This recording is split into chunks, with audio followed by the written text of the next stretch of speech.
Hello बच्चों, स्वागत है आप लोग का फिर से एक बार आपके अपने YouTube channel extra classes by S N. Sir में। और हम लोग फिर जो टॉपिक चला था उसी को कंटिन्यू करेंगे। जो पढ़ रहे थे हम लोग, आपका जो क्लास 10th का जो साइंस पढ़ रहे हम लोग, उसमें केमिस्ट्री, और उस केमिस्ट्री का हम लोग का ये सेकेंड चैप्टर है। सेकेंड चैप्टर का ये थर्ड लेक्चर होगा। अब ना हम लोग पढ़ रहे हैं क्या उसमें, सेकेंड चैप्टर में अम्ल, क्षार और लवण के बारे में पढ़ रहे हैं। और आज का जो टॉपिक हम लोग का है वो है अम्लों का वर्गीकरण से संबंधित। अभी पिछले वाले लेक्चर में हम लोगों ने देखा था कि अम्लों का जो वर्गीकरण है वो उनके स्रोतों के आधार पे, फिर आपने देखा था कि इसके हाइड्रोजन और ऑक्सीजन परमाणुओं के जो उपस्थिति के आधार पे जो उनका वर्गीकरण किया गया। ठीक है, आज के लेक्चर में जो है दो टाइप जो पिछले वाले लेक्चर से बच गए थे हम लोग के, ठीक है ना, जो अम्लों के प्रकार हैं उन्हीं का स्टडी करेंगे हम लोग।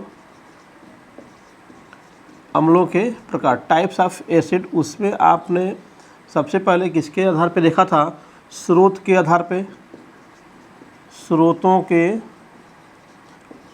आधार पर वर्गीकरण किया आपने।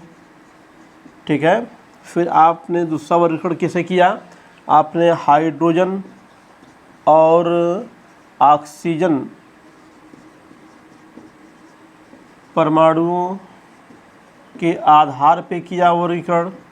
ठीक है, ये दोनों टॉपिक हम लोग ऑलरेडी पिछले वाले लेक्चर में क्या है पढ़ चुके हैं।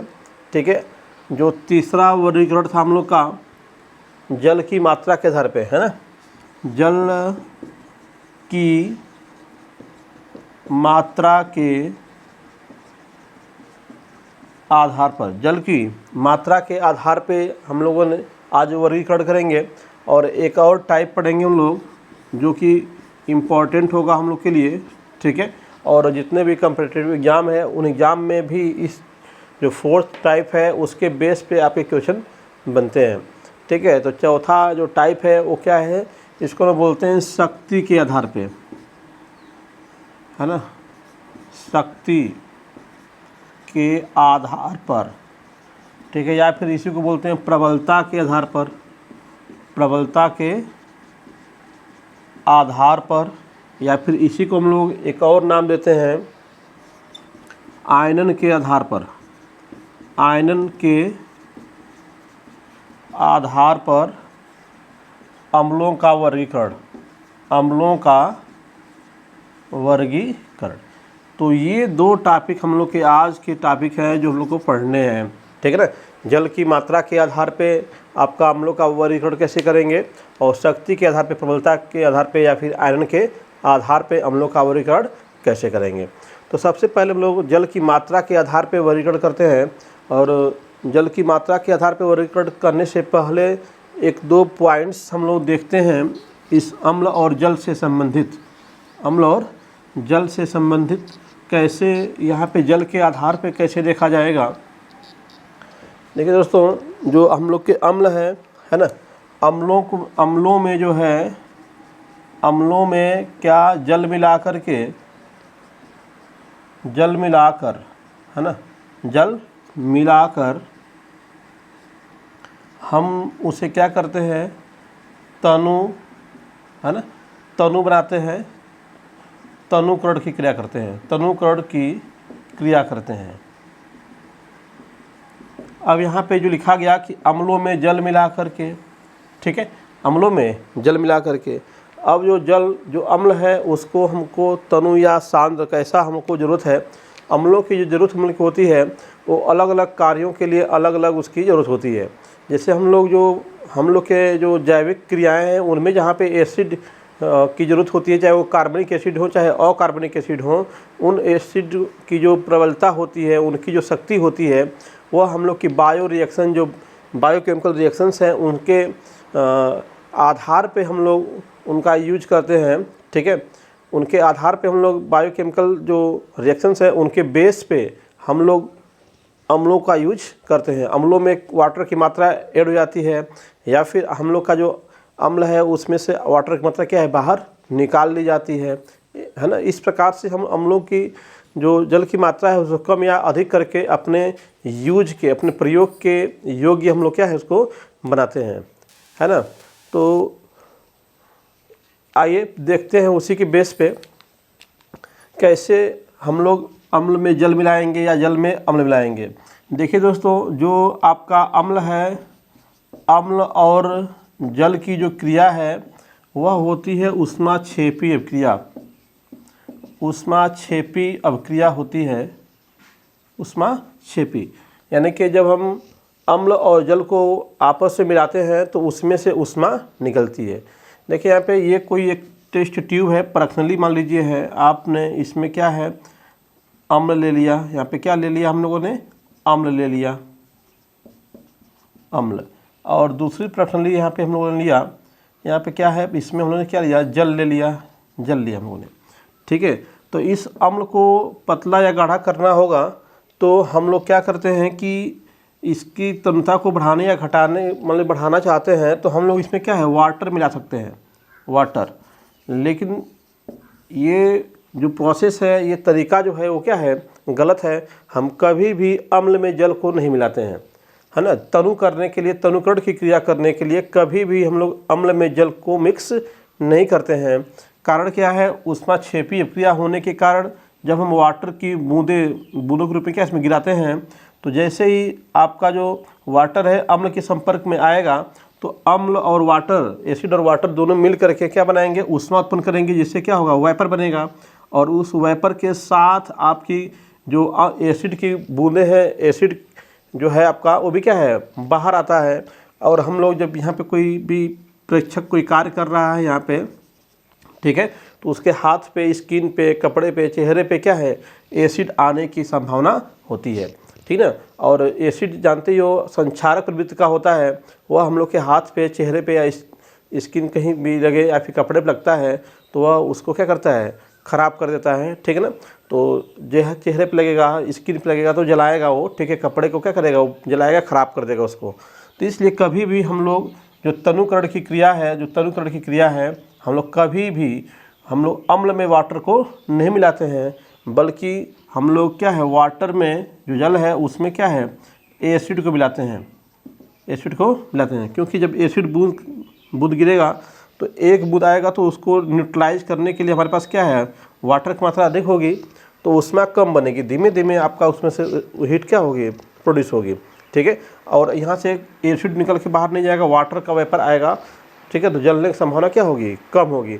तो इस खतरे से बचने के लिए हम लोग जब एसिड की तनुकरण की क्रिया करते हैं तो उसमें क्या है, हम लोग जल में अम्ल को मिलाते हैं। तो ये बिल्कुल ध्यान रखिएगा, ठीक है। और जब भी हम कोई प्रोसेस परखनली में या लैब में करते हैं तो परखनली का जो मुख होता है हमेशा क्या है, ऐसे तरफ हम लोग करते हैं जिधर क्या है, कोई हमारा साथी या फिर कोई भी अदर स्टूडेंट या टीचर न हो। परखने का मुख क्या है, हमेशा उधर रखना चाहिए, ठीक है। ये कुछ प्रैक्टिकल से संबंधित कुछ जुड़ी बातें हैं, ठीक है। तो सबसे पहली बात तो यहाँ पे क्या हो गया, तनुकरण की क्रिया जो है उसी के आधार पे हम लोगों ने आपके अम्लों को डिवाइड किया, ठीक है। उसमें एक होता है आपका सांद्र अम्ल, सांद्र अम्ल, और दूसरा होता है हम लोग का तनु अम्ल, सांद्र अम्ल और तनु अम्ल, ठीक है। इसी को बोलते हो कॉन्सनट्रेट एसिड, CONS दिखाते हैं इसको हम लोग, कॉन्सनट्रेट एसिड। और तनु अम्ल के लिए क्या है, डाइल्यूट है तो DIL से ही दिखाते हैं हम लोग, डाइल्यूट एसिड, ठीक है। तो डाइल्यूट और कॉन्सनट्रेट दो प्रकार के हम लोग के अम्ल हो जाएंगे, ठीक है। किसके आधार पे, जल के आधार पे, जल की मात्रा के आधार पे, जल की मात्रा के आधार पर, जल की मात्रा के आधार पे हम लोग के अम्ल कितने प्रकार के, दो प्रकार के हो जाएंगे। एक आपका सांद्र अम्ल, एक क्या आपका तनु अम्ल, सांद्र अम्ल और तनु अम्ल, ठीक है। तो इन अम्लों को कैसे हम लोग पहचानेंगे, कौन सांद्र है कौन तनु है, ठीक है। तो आपका जिस अम्ल में,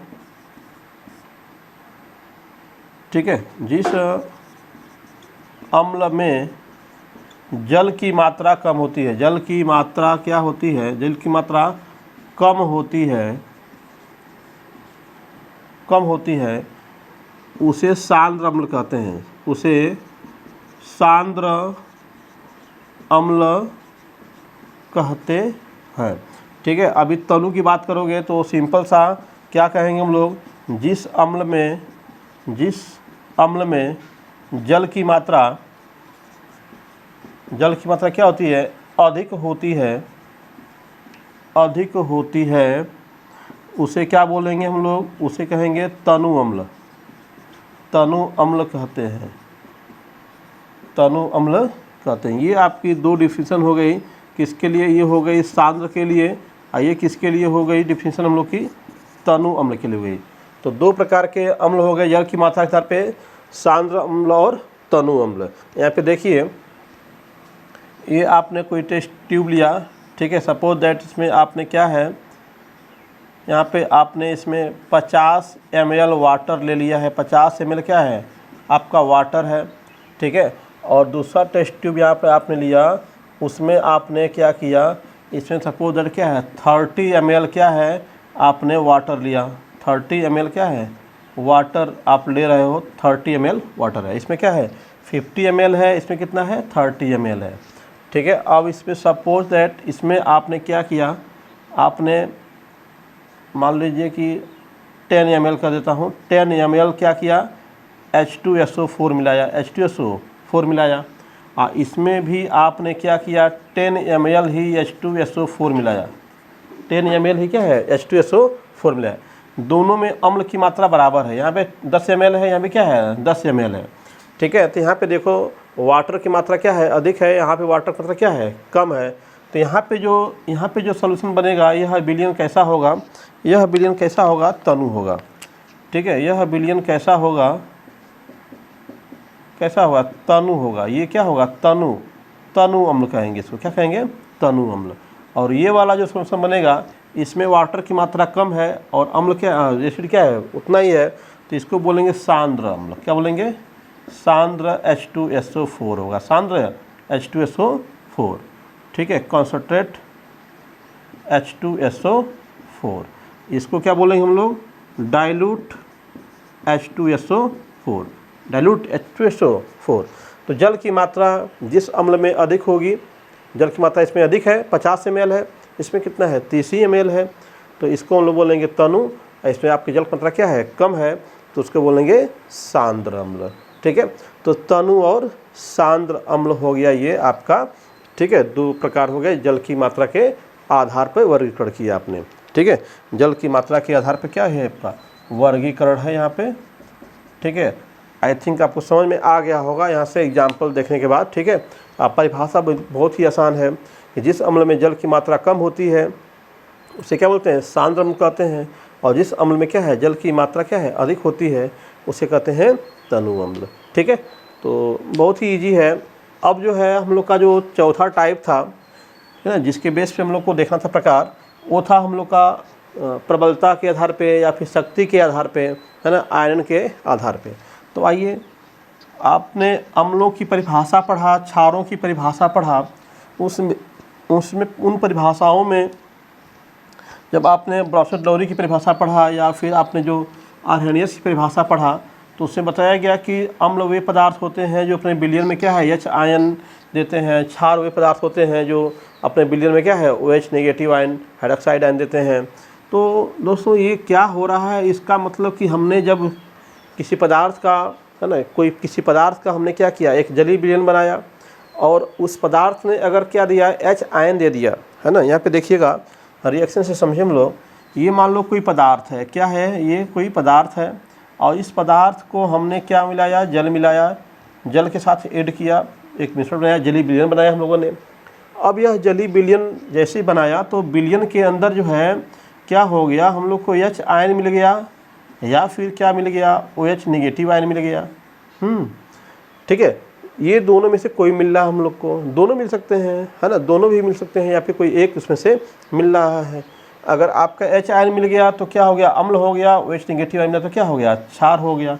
ये अम्ल के लिए है, ये किसके लिए है क्षार के लिए, सिंपल है। अब बताइए कि हमारा जो पदार्थ है वह पदार्थ कैसा है, उदासीन है, कैसा है उदासीन है, उस पर कोई चार्ज नहीं है यहाँ पे, ठीक है। लेकिन यह पदार्थ को जैसे ही हमने क्या किया जल में मिलाया, यह क्या हो गया इसका अपघटन हो गया, क्या हो गया अपघटन हो गया, ठीक है। कैसा अपघटन है आयनिक अपघटन, क्या है आयनिक अपघटन हो गया, उसका आयनिक अपघटन हो गया। उसमें क्या हो गया आयनों का निर्माण हुआ, आयनों का निर्माण हो रहा है उसके अंदर, ठीक है। आयनों का निर्माण हो रहा है, चाहे H आयन के रूप में हो, चाहे OH नेगेटिव आयन के रूप में हो, ठीक है। इन्हीं आयनों के आधार पे हम लोग क्या है, अम्ल और क्षार की परिभाषा बनाए थे। अब जो है इस थोड़ा सा हम लोग समझ लेते हैं कि एक्चुअली आयनिक अपघटन है क्या चीज़, ठीक है। क्योंकि जैसे ही हमने पदार्थ को मिलाया तो अपने आयनों में क्या हो गया, टूट गया। और उसको टूटने के बाद हमने कहा कि अम्ल है और या फिर क्षार है, जैसा उसने आयन दिया उसके आधार पे। तो अगर आयन की बात करें, ठीक है, आयन के बात करें या फिर जो आपकी हेडिंग है उस हेडिंग की बात करें हम लोग कि अम्लों के प्रकार किसके आधार पे, तो आयनन के आधार पे। किसके आधार पे, आयनन के आधार पर। हम देखने जा रहे हैं इसको आयनन के आधार पर देखने जा रहे हैं हम लोग इसको, ठीक है। इसी को आप कह रहे थे शक्ति के आधार पे, प्रबलता के आधार पे, ये ध्यान दीजिएगा, ठीक है। प्रबलता के आधार पे या फिर शक्ति के आधार पे, ठीक है। तो सबसे पहले आयनन को थोड़ा सा समझते हैं। आयनन का जो फैक्ट है सबसे पहले किसने दिया, फैराडे ने। सर्वप्रथम किसने दिया, फैराडे ने आयनन के आधार पे पदार्थों को वर्गीकृत किया, ठीक ना। किसने, फैराडे ने। फैराडे ने कहा कि भाई जो पदार्थ हम लोग के हैं, ठीक है, फैराडे के अनुसार जो पदार्थ है, पदार्थ प्लस जल मिलाया गया, उनका जलीय विलयन बनाया गया, ठीक है।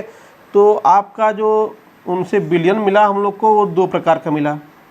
पदार्थ को जब जल में मिलाया गया तो उनका विलयन क्या है, दो प्रकार से मिला, ठीक है। एक तो ये हो गया कि विलयन हो गया जब बना तो पदार्थ का क्या हो गया, पदार्थ अपने आयनों में टूट गया, अपने आयनों में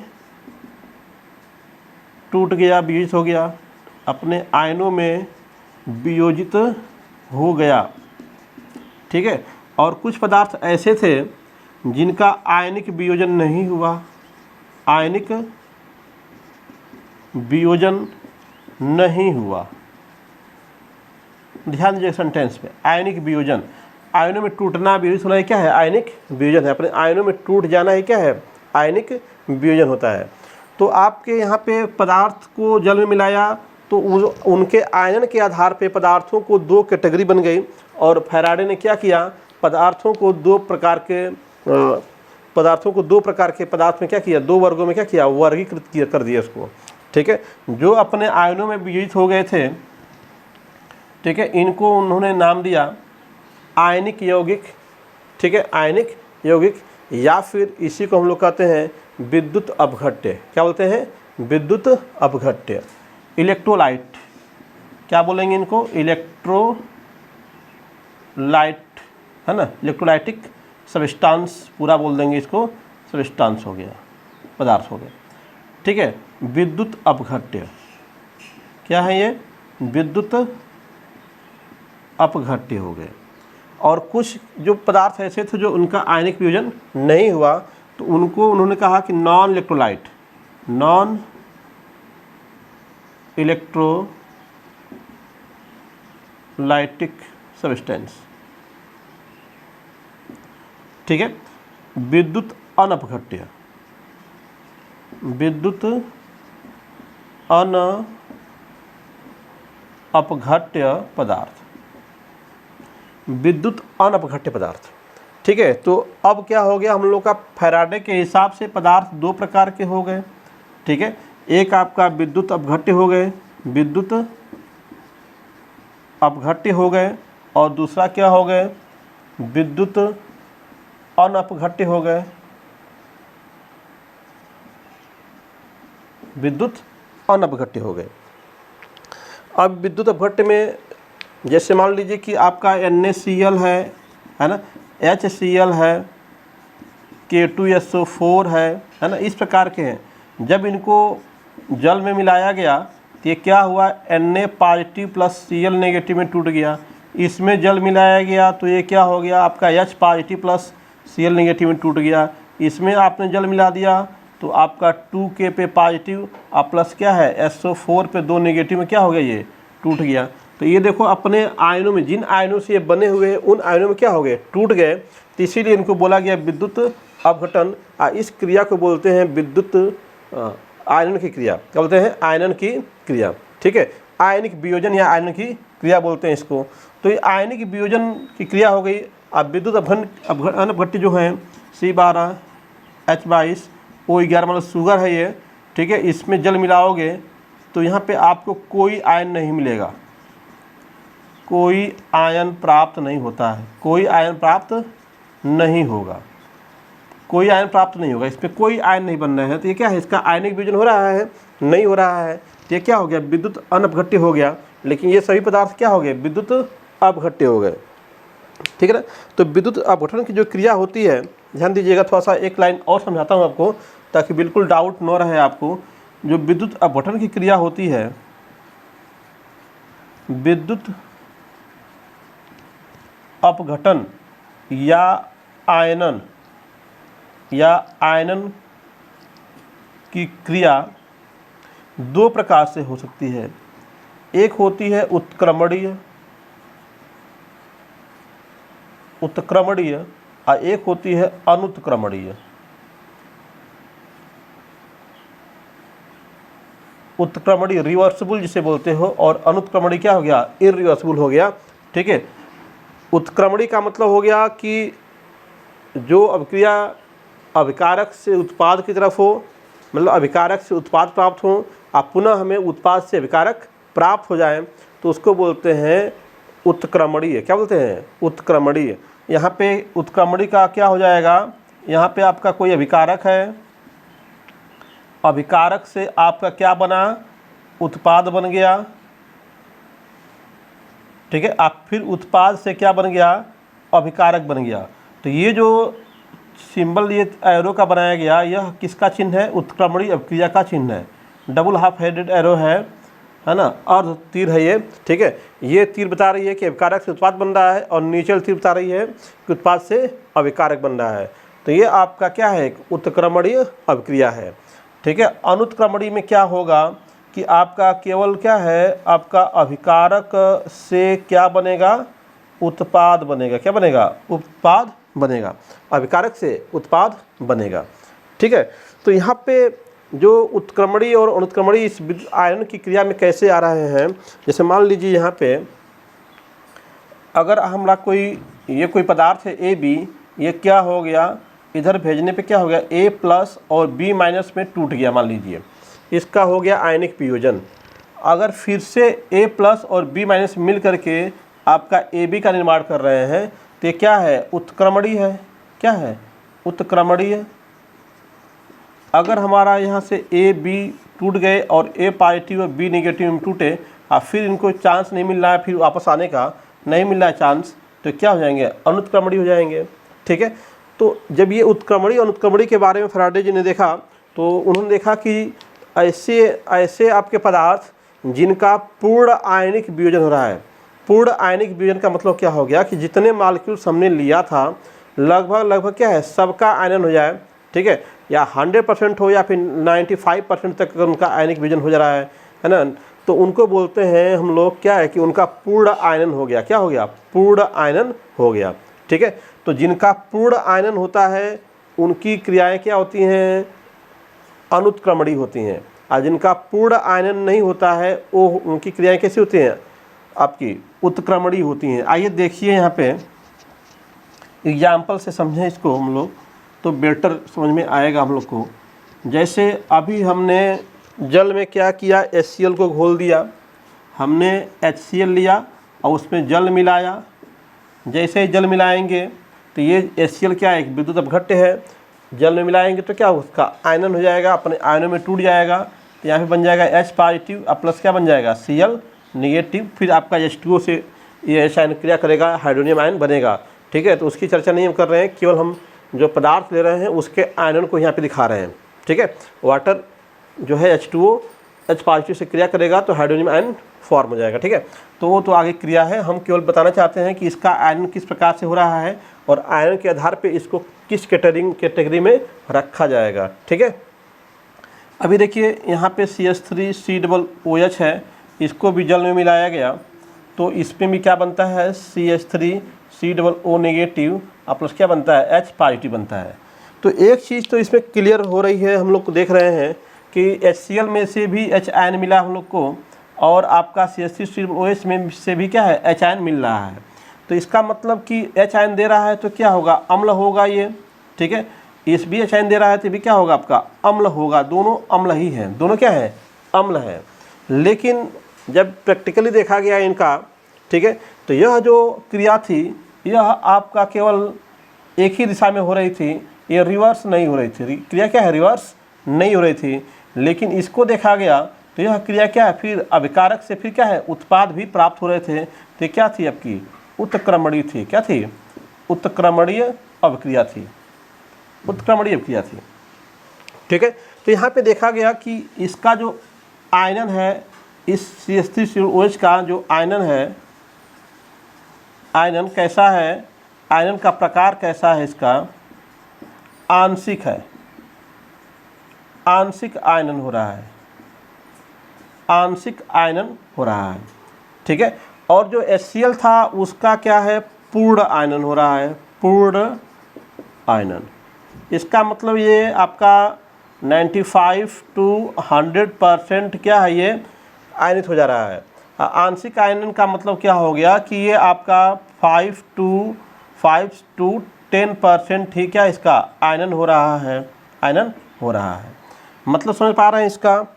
जैसे आपने क्या किया, अगर 100 मॉलिक्यूल्स लिया आपने, 100 मॉलिक्यूल्स लिया किसका HCl का, तो उसमें से क्या होंगे, उसमें से आपके 95 मॉलिक्यूल्स जो होंगे, 95 मॉलिक्यूल्स क्या होंगे H positive plus Cl negative में आयनित हो जाएंगे, में क्या हो जाएंगे आयनित हो जाएंगे, आयनित हो जाएंगे।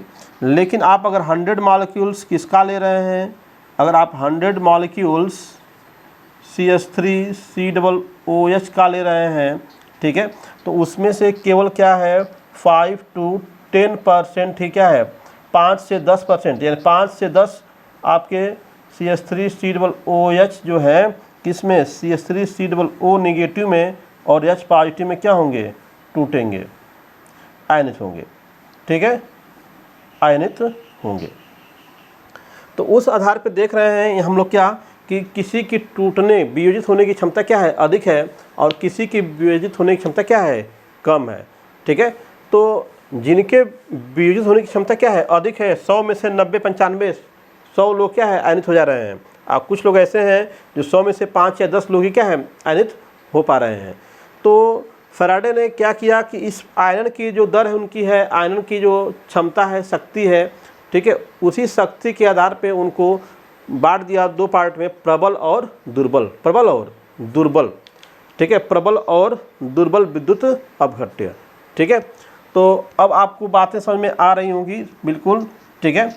अब हम लोग का जो फैराडे थे उनके हिसाब से बात करेंगे हम लोग, तो क्या हो जाएगा आपका जो विद्युत अपघट्य है, जो विद्युत अपघट्य है, ठीक है, जो हम लोग का पहले पदार्थ था उसको 2 पार्ट में बांटा आपने, विद्युत अपघट्य और विद्युत अनपघट्य, विद्युत अनपघट्य। इनको तो हमको देखना ही नहीं है क्योंकि जब वो आयनित नहीं होंगे तो H आयन देंगे नहीं, H नेगेटिव आयन देंगे नहीं, तो न तो अम्ल होंगे न तो क्षार होंगे। ये आपका जो है अपघट्य अगर हम देख रहे हैं तो ये 2 प्रकार के बांट दिए हम लोगों ने, एक हो गए प्रबल विद्युत अपघट्य और एक हो गए आपके दुर्बल विद्युत अपघट्य, प्रबल विद्युत अपघट्य और दुर्बल विद्युत अपघट्य, ठीक है। प्रबल कौन थे, जिनका आयनन अधिक या पूर्ण रूप से हो रहा है, अधिक या पूर्ण रूप से हो, जिनका आयन पूर्ण रूप से हो उनको बोलते हैं प्रबल विद्युत अपघट्य। और क्या है, जिनका आयनन आंशिक हो, आंशिक मतलब क्या है कुछ भाग आंशिक हो, उन्हें बोलते हैं दुर्बल विद्युत अपघट्य, ठीक है। इसका कहने का मतलब अब इसी के आधार पे क्या हम लोग कैटेगरी में डिवाइड कर देंगे। फैराडे जी ने क्या किया, पदार्थों को जो विद्युत अपघट्य थे, विद्युत अपघट्य थे, उनको 3 पार्ट में बांट दिया। एक कह दिया कि अम्ल है, जो विद्युत अपघट्य थे, पदार्थ क्या है विद्युत अपघट्य। अब विद्युत अपघट्य को किस पार्ट में बांट दिया, 3 पार्ट में, अम्ल और आपका क्षार, और फिर क्या हो गया, लवण हो गया। अम्ल, क्षार और लवण में डिवाइड कर दिया। ये लवण एक्चुअली क्या है, अम्ल और क्षार की उदासीनीकरण क्रिया से ही बनते हैं, ठीक है। और इन लवणों को भी हम लोग कहते हैं विद्युत अपघट्य। तो इसका मतलब अगर विद्युत अपघट्य 2 प्रकार का हो गया, प्रबल और दुर्बल, तो इसी प्रकार से जो ये भी तो विद्युत अपघट्य है, अम्ल क्या है, विद्युत अपघट्य ही है।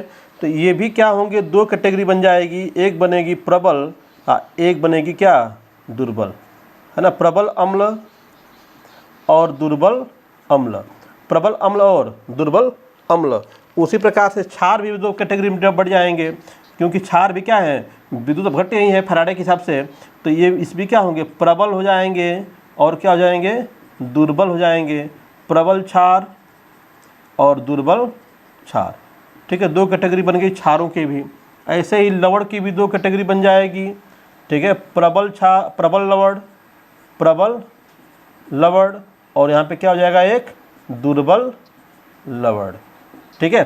तो अब जो हम लोग अम्लों का प्रकार पढ़ रहे हैं, तो अब तो आप बिल्कुल समझ चुके होंगे कि आयनन के आधार पे हम लोग को अगर अम्लों का वर्गीकरण करना है तो हमें देखना होगा कि वह अम्ल का आयनिक वियोजन पूर्णतया हो रहा है कि आंशिक हो रहा है। तो जिनका आयनिक वियोजन पूर्णतया होगा वो क्या होंगे, प्रबल अम्ल होंगे, और जिनका आयनिक वियोजन क्या होगा, कम हो रहा होगा, आंशिक हो रहा होगा, उन्हें कहेंगे दुर्बल अम्ल। तो अम्लों का प्रकार आयरन के आधार पे अब हम लोग सीधे परिभाषा पे आएंगे। इसके बैकअप को हमने देख लिया क्या था, किस आधार पे बांटना था। तो अगर डिफिनेशन की बात करेंगे तो आप सीधे कह सकते हो कि वे अम्ल जो अपने विलयन में अधिक मात्रा में H आयन देते हैं, चाहे हाइड्रोजन आयन देते हैं, चाहे प्रोटॉन देते हैं, चाहे पूर्ण रूप से क्या होते हैं, उनका वियोजन होता है, ठीक है। अब क्रिया उत्क्रमणी नहीं होती है, अनुत्क्रमणी होती है, तो उसको बोलते हैं हम लोग प्रबल अम्ल। क्या बोलेंगे, प्रबल अम्ल बोलेंगे, ठीक है। तो प्रबल अम्ल में जितने आपके इनऑर्गेनिक अकार्बनिक अम्ल जो होते हैं सभी क्या है, प्रबल अम्ल होते हैं, ठीक है। और आपका जब दुर्बल की बात करेंगे तो वे अम्ल जिनका पूर्ण आयनिक वियोजन नहीं होता है, जिनका पूर्ण आयनिक वियोजन नहीं होगा, आंशिक आयनिक वियोजन होगा, ठीक है, उनका जो वियोजन की क्रिया है वो उत्क्रमणी होगी, है ना, उनको बोलेंगे हम लोग क्या, दुर्बल अम्ल। तो अब तो बिल्कुल आपको समझ में आ ही गया होगा, ठीक है। अब हम लोग चलते हैं सीधे अम्लों के प्रकार पे, क्योंकि हम लोगों ने समझ लिया कि पदार्थ क्या है, 2 प्रकार के हो सकते हैं फैराडे के हिसाब से। एक आपका इलेक्ट्रोलाइट, है ना, जिनका आयनिक वियोजन हुआ था, और दूसरा क्या है, जिनका आयनिक वियोजन नहीं हुआ था, नॉन इलेक्ट्रोलाइट, विद्युत अनअपघट्य। तो विद्युत अनअपघट्य को हमको पढ़ना नहीं है, हम लोग किसके बेस पे देख रहे हैं, जो विद्युत अपघट्य है उनके बेस पे देख रहे हैं। और हम लोग के जो अम्ल और क्षार, अम्ल क्षार और लवण है, वो भी क्या है, विद्युत अपघट्य की तरह से कार्य करते हैं, क्योंकि वे अपने जलीय विलयन में आयनों में टूटते हैं। तो कुछ लोग क्या है, अधिक टूटते हैं, किसी के टूटने की दर क्या होती है, बहुत अधिक होती है, अधिक आयन देते हैं, और कुछ लोग क्या है, कम आयन देते हैं, कम टूटते हैं, कम आयनिक वियोजन होता है। तो उसके आधार पर एक आपका प्रबल, एक आपका दुर्बल, ठीक है। तो आप जानते ही हो, जब हमारा अम्ल H आयन देगा तो अम्ल होगा, तो जो जितना ज़्यादा H आयन देगा उतना ही ज़्यादा अम्लीय होगा, उसकी क्षमता क्या होगी, उतनी ही अधिक होगी, उसकी प्रबलता उतनी ही अधिक होगी, उसकी शक्ति क्या है, उतनी ही अधिक होगी। और जो अपने विलयन में H आयन कम देगा तो उसकी प्रबलता क्या होगी, उतनी ही कम होगी, ठीक है। तो आयरन के आधार पे हम लोग के जो है अम्ल 2 प्रकार के, अम्ल 2 प्रकार के होंगे, 2 प्रकार के होते हैं। नंबर 1 आपका प्रबल अम्ल, प्रबल अम्ल। अब प्रबल अम्ल कौन होंगे, अब सीधे परिभाषा की बात करेंगे हम लोग, वे अम्ल जो अपने विलयन में, है ना, पूर्णतया आयन कहते हैं, वे अम्ल जो अपने विलयन में पूर्णतया, इसको ध्यान दीजिएगा, पूर्णतया आयनित हो जाते हैं अर्थात अधिक हाइड्रोजन आयन या जल में विलयन बना रहे हो, कैसा विलयन, जलीय है ना, जलीय विलयन है, तो हाइड्रोनियम आयन H3O पे पॉजिटिव हाइड्रोनियम आयन देते हैं, अधिक हाइड्रोनियम आयन देते हैं, ठीक है, क्या कहलाते हैं, प्रबल अम्ल कहलाते हैं, प्रबल अम्ल कहलाते हैं, प्रबल अम्ल कहलाते हैं। तो अब तो बिल्कुल आप समझ गए होंगे प्रबल अम्ल क्या है, ठीक है। अभी यहाँ पे एग्जाम्पल की बात करोगे तो जितने अकार्बनिक अम्ल हैं, अकार्बनिक अम्ल सामान्यतः कैसे होते हैं, प्रबल होते हैं, प्रबल होते हैं, ठीक है। प्रबल होने का मतलब क्या है, इनकी शक्ति अधिक होती है, इनकी शक्ति क्या होती है, शक्ति अधिक होती है ना। इनका आयन क्या होता है, अधिक होता है। ये क्या है, H आयन अधिक देते हैं, H आयन अधिक देते हैं, ठीक है। इनका आयरन क्या होता है, अधिक होता है, आयरन क्या होता है, अधिक होता है, आयरन अधिक होता है, इसीलिए क्या है, उनकी शक्ति अधिक होती है। आयरन अधिक होता है तो इसका मतलब क्या है, H आयन अधिक मिलता है, H आयन अधिक होगा तो शक्ति क्या होगी, अधिक होगी, अम्लता क्या होगी, अधिक होगी, प्रबलता क्या होगी, अधिक होगी, ठीक है। एग्जाम्पल की बात करेंगे आप तो आपका HCl हो गया, H2SO4 हो गया, है ना, HNO3 हो गया, HNO3 नाइट्रिक अम्ल, ठीक है। तो ये क्या है, प्रबल अम्ल है, ठीक है, प्रबल अम्ल है, ठीक है। तो प्रबल अम्ल समझ में आपको आ गया होगा, ठीक है। अभी इसको और एक आपका जो डाउट हो क्लियर कर देंगे, भी घबराइए मत, ठीक है। यहाँ पे देखिए अब दूसरा कैटेगरी हो जाएगा दुर्बल अम्ल, क्या हो जाएगा, दुर्बल अम्ल। अब दुर्बल अम्ल कौन होगा, जो अपने विलयन में क्या है, जो अपने विलयन में क्या है, पूर्ण रूप से आयनित नहीं होते हैं, आंशिक रूप से आयनित होते हैं, ठीक है। वे अम्ल जो अपने विलयन में आंशिक रूप से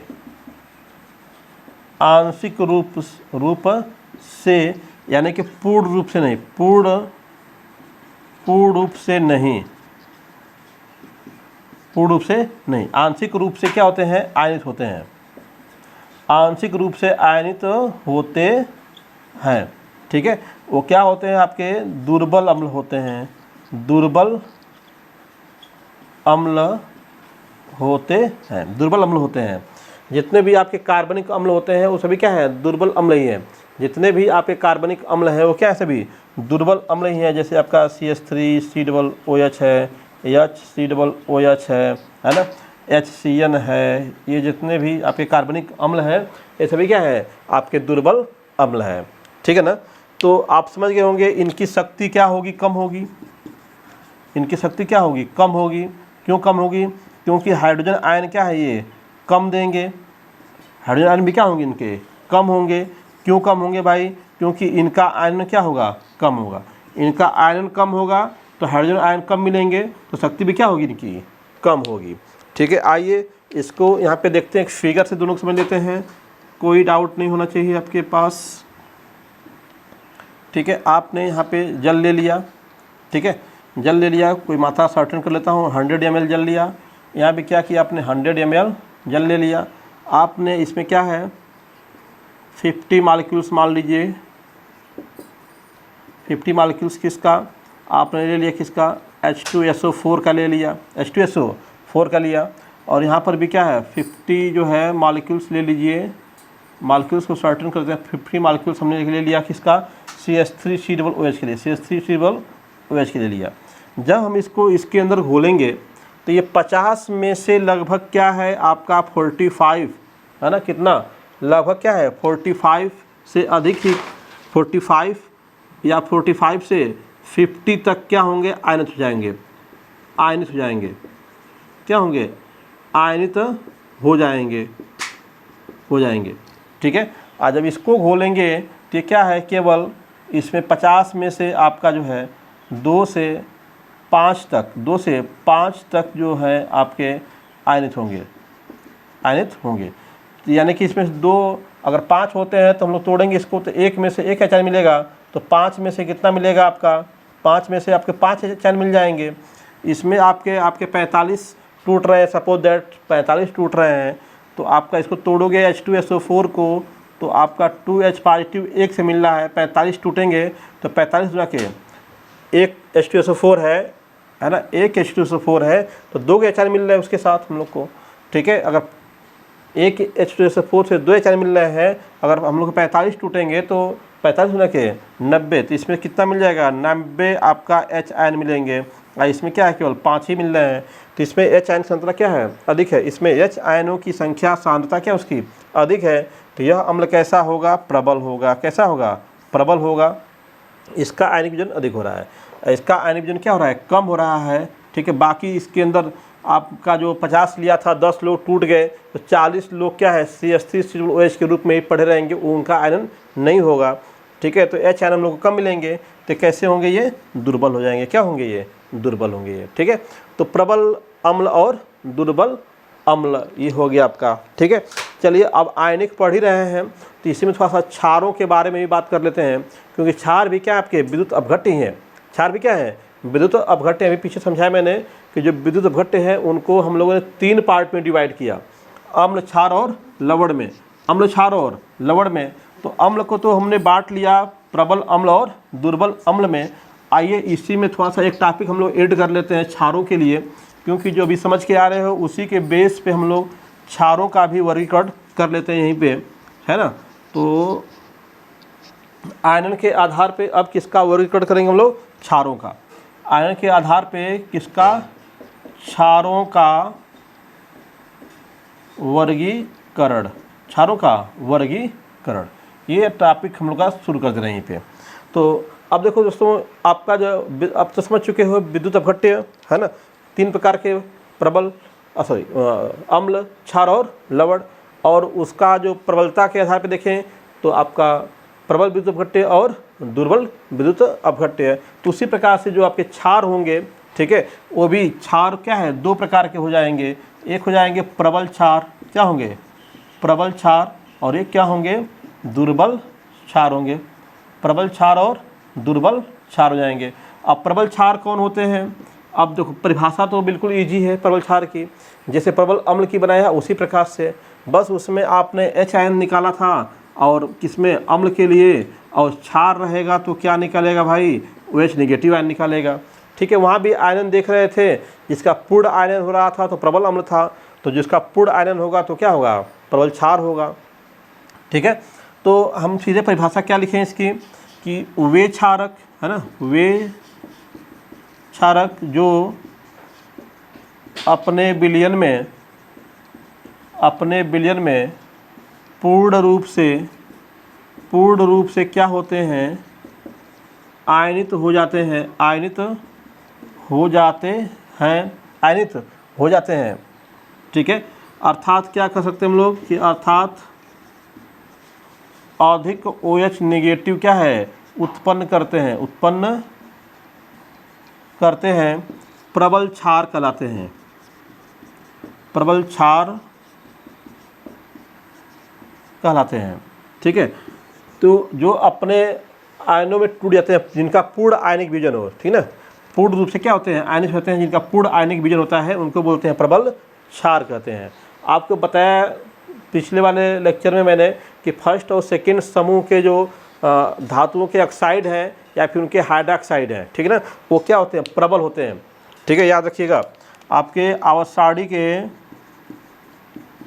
आवर्त सारणी पढ़ेंगे हम लोग अभी। आवर्त सारणी के फर्स्ट एवं सेकंड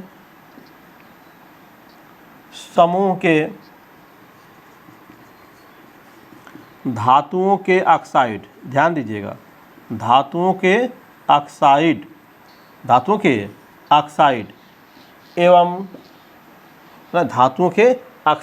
उनके हाइड्रोक्साइड एवं उनके हाइड्रोक्साइड जो होते हैं, उनके हाइड्रोक्साइड क्या होते हैं भाई, प्रबल क्षार होते हैं, प्रबल क्षार होते हैं, यानी कि उनका पूर्ण आयनिक वियोजन होता है, ठीक है। एग्जाम्पल की बात कर लो, जैसे सोडियम है ना, फर्स्ट वाले में क्या है, सोडियम है, तो आपका Na2O ये हो गया ऑक्साइड, क्या हो गया ये ऑक्साइड, सोडियम का ऑक्साइड है। और देखो यहाँ पे NaOH, ये क्या है, हाइड्रोक्साइड है। ये सोडियम का ऑक्साइड है Na2O, ये क्या है, सोडियम का हाइड्रोक्साइड है। ये दोनों क्या होंगे, प्रबल क्षार होंगे।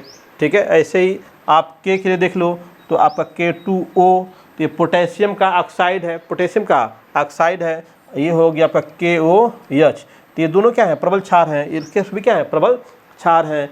ऐसे ही आप और भी जैसे MgO हो जाएगा, है ना, MgOH का ट्वाइस हो जाएगा। ठीक है, तो ये आप पे जो फर्स्ट सेकंड के स्पेशली सोडियम और पोटेशियम तक हम लोग देखते हैं तो इनकी प्रबलता सबसे अधिक होती है। आप इसके बाद आप जो है मैग्नीशियम के देखोगे, चाहे कैल्शियम के देखोगे, है ना, जैसे MgO हो गया, CaO हो गया, आपका MgOH का ट्वाइस हो गया, आपका यहाँ इससे क्या बन जाएगा, CaOH का ट्वाइस हो गया। तो ये लोग थोड़ा सा इतना प्रबल नहीं होते हैं जितना NaOH और KOH होता है। उनसे प्रबलता, उनकी प्रबलता क्या है, इनसे थोड़ा कम ही होती है। तो सबसे अधिक प्रबलता की बात करेंगे तो आपका कौन हो गया, NaOH KOH, है ना, ये आपके प्रबल होते हैं। ठीक है, आपका ये लोग जब इनको मिलाया जाता है, इनका विलयन बनाएंगे, जल के साथ मिलाए जाएंगे तो क्या होंगे, Na पॉजिटिव और क्या है, OH नेगेटिव में क्या होंगे, टूट जाएंगे। ऐसे KOH है बेचारा, आपका क्या होगा, जैसे जल में जाएगा तो आपका K पॉजिटिव और प्लस OH नेगेटिव में टूट जाएगा। तो OH नेगेटिव दे रहे हैं तो क्या ये है, इससे मालूम चला क्या है, क्षार है, और इसका दर क्या है, अधिक है, टूटने का क्या है, आयरन अधिक हो रहा है, तो क्या हो जाएंगे, प्रबल। ये लोग क्या हो जाएंगे, प्रबल हो जाएंगे। क्या होंगे, प्रबल हो जाएंगे। अब दुर्बल क्षार की बात करेंगे आप तो सिंपल परिभाषा कि वे क्षारक जो अपने जलीय विलयन में क्या है, पूर्णतः आयनित नहीं होते। तो परिभाषा में तो बिल्कुल आपको समझ में आ रही होगी बात, पर दुर्बल के लिए क्या हो जाएगा कि वे क्षारक जो अपने जलीय विलयन में पूर्णतया आयनित नहीं होते, क्या होते हैं, दुर्बल क्षार कहलाते हैं। दुर्बल क्षार कहलाते हैं। ठीक है, दुर्बल क्षार तो सिंपल, बिल्कुल कोई दिक्कत नहीं है आपका। ठीक ना, तो दुर्बल क्षार जैसे आपका NH4 अमोनियम हाइड्रोक्साइड है, एल्युमिनियम हाइड्रोक्साइड है ना, बेरियम हाइड्रोक्साइड है, ये सब क्या है, दुर्बल क्षार के एग्जाम्पल हो जाएंगे। एग्जाम्पल की बात करेंगे तो NH4OH हो गया, है ना, बेरियम हाइड्रोक्साइड हो गया, BaOH का ट्वाइस हो गया। एल्युमिनियम के लिए भी आप ले सकते हो, AlOH का थ्राइस हो जाता है, एल्युमिनियम 3 पॉजिटिव होता है तो AlOH का थ्राइस। ये सभी क्या है, दुर्बल क्षार के आपके एग्जाम्पल हैं, और ये क्या है, दुर्बल क्षार हैं। ठीक है, तो ये आपके क्या हो गए, क्षार और क्षार और अम्ल किसके आधार पे, आयन के आधार पे, उनकी प्रबलता के आधार पे हम लोगों ने देखा, उनकी शक्ति के आधार पे देखा। ये आपके प्रबल जो आपके NaOH KOH क्या है, प्रबल क्षार हैं, इसीलिए ये थोड़ा संक्षारक प्रवृत्ति दिखाते हैं। पिछले लेक्चर में बताया था मैंने, ये थोड़ा अधिक संक्षारक प्रवृत्ति दिखाते हैं। लेकिन और लोग जो होते हैं उनकी संक्षारक प्रवृत्ति क्या होती है, कम होती है। ठीक है ना, तो आपके जो संक्षारक प्रवृत्ति है उनकी प्रबलता पे डिपेंड करती है कि वो प्रबल हैं कि दुर्बल हैं। ठीक है ना, अब इसमें प्रबलता के आधार पे आपने जब अम्ल क्षार को देख लिया तो आइए लवण को भी देखते हैं, ताकि ये टॉपिक ही क्या हम लोग का ख़त्म हो जाए। ठीक है, तो सबसे पहले तो लवण को हम लोग को जानना पड़ेगा। ठीक है, लवण क्या चीज़ है, तो लवण को जानने से पहले हम लोग जानते हैं लवण तो एक पदार्थ ही है, बट ये लवण आता कहाँ से है, तो लवण की उत्पत्ति होती है अम्ल और क्षार की क्रिया के फलस्वरूप। अम्ल और क्षार की और क्रिया के फलस्वरूप क्या है, लवण की उत्पत्ति होती है। ठीक है, तो कुछ लोग कह रहे हैं टाइम अधिक हो जाएगा। ठीक है, तो वीडियो बहुत लंबा हो जाएगा, इसलिए क्या है, लवण के जो प्रकार हैं उसको भी ब्रेक कर रहे हैं। ठीक है, लवण के प्रकार।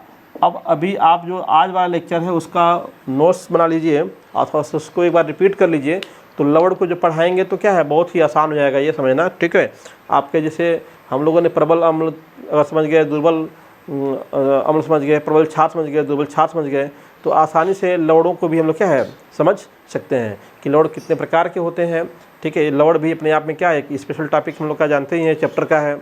अम्ल, क्षार और लवण तीनों हम लोग पढ़ने हैं।